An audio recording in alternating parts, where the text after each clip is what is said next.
Hey everybody, welcome to the channel and thank you so much for joining me as we visit the incredible Valley of Fire State Park, which is located in the state of Nevada, just about 30 miles northeast of the city of Las Vegas.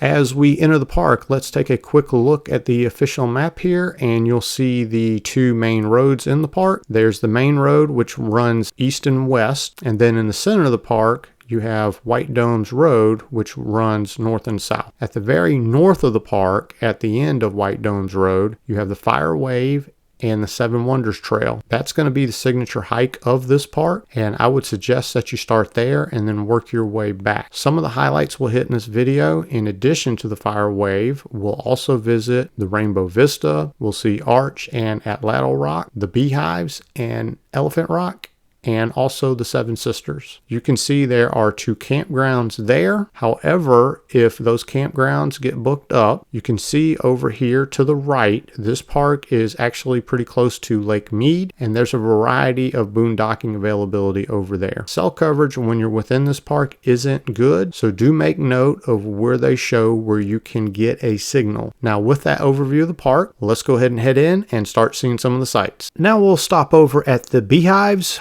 These are a collection of unique looking rocks. However, if you're short on time, you can probably skip this stop. It's interesting how the forces of erosion shape the sedimentary rock here.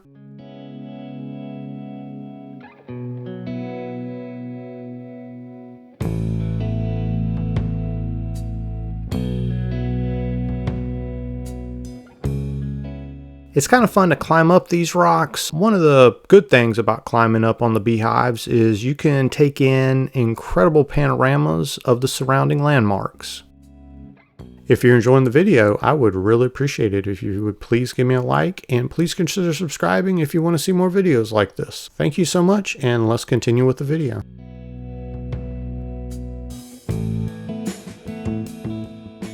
Now we'll move along from the Beehives and we'll check out Atlatl Rock. That's kind of a funny sounding name. The reason behind the name of this rock is there's some petroglyphs here, and if you pause and look closely, the petroglyphs describe the use of an atlatl, which is a spear throwing device that predated the bow and arrow and was used by the indigenous people who used to live here. The atlatl is a piece of wood that gives you better leverage as you throw the spear, which leads to being able to throw the spear with greater velocity. Near Atlatl Rock is Arch Rock, which is a pretty cool arch formation.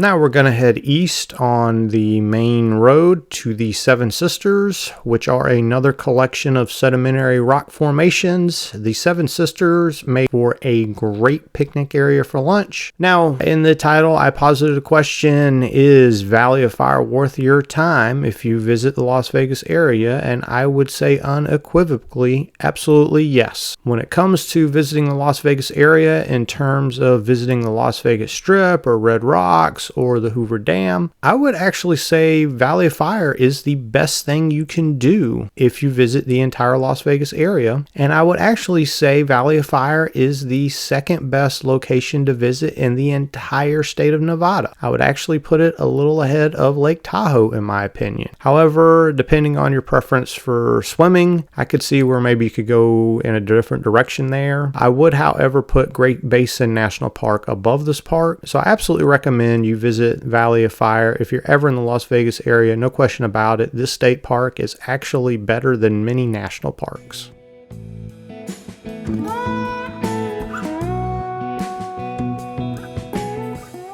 Moving along, we're now going to head to the eastern section of the park and we'll check out the very appropriately named Elephant Rock, which as you can see is a pretty unique rock formation.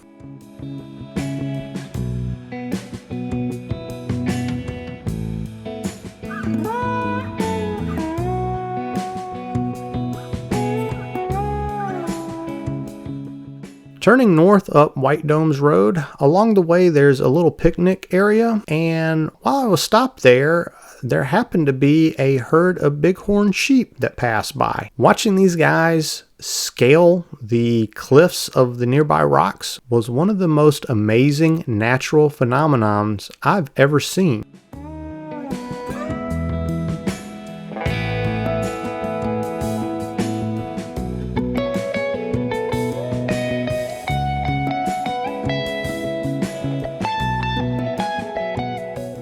You can see where most of the herd scurried off, but here's one little young ram who was kind of lagging behind a little bit, and it was fascinating to watch this little guy here navigate his way down the face of the rock. Now, of course, I'm using a telephoto lens to film, so I'm not encroaching upon the animal in any way whatsoever. And again, seeing these guys was just a tremendous experience.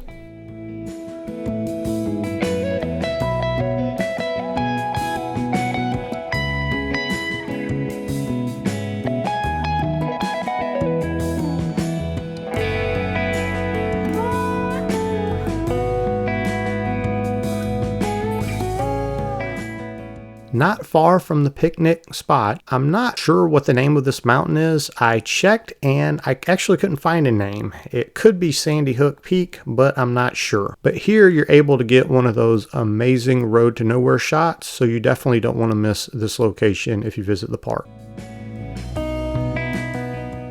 Moving along, we'll now head along the Rainbow Vista Trail, which actually ends at more of a canyon overlook. That's how I would describe it.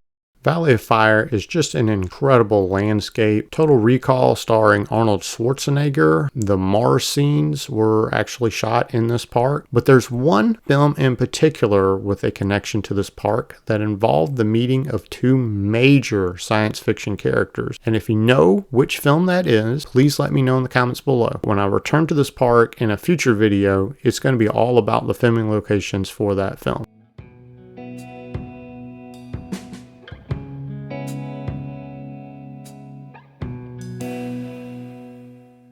This hike was just kind of okay, and you could probably skip this one if you're short on time. Now, let's head all the way to the end of White Domes Road to head on the signature hike of Valley of Fire State Park, which is the Fire Wave Trail. This trail was suggested to me as an alternative to the Wave, which is in Arizona.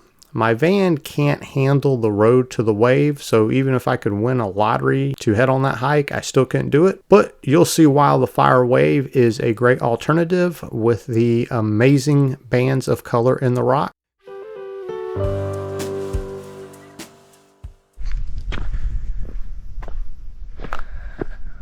This is like I think I saw where they shot Total Recall out here and stuff, and I can see why this is like a really foreign looking landscape. I hope I'm still going in the right direction.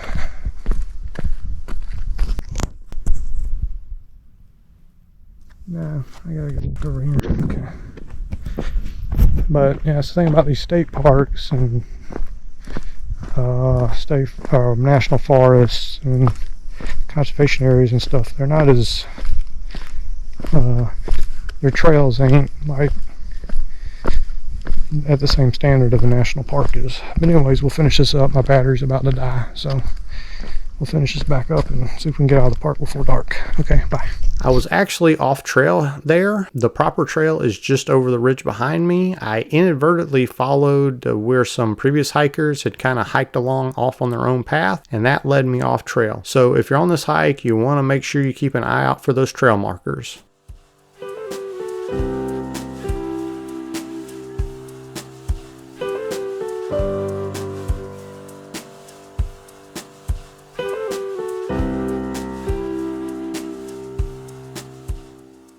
Now that I've gotten back on trail, and I did have to end up kind of rushing here a little bit, but we'll make the best of the sunset there.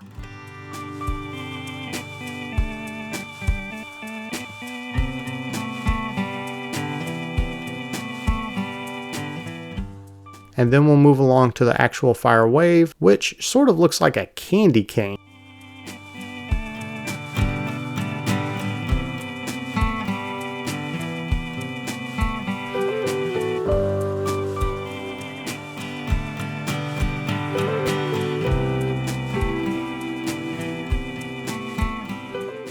Now, the Fire Wave Trail connects with the Pink Canyon, and I think together it's called the Seven Wonders Trail. Once you pass the Fire Wave, you end up in a wash, and then you hike back up the wash. I'm gonna actually recommend that you do this hike first thing, as in my opinion, this is the best hike in the park.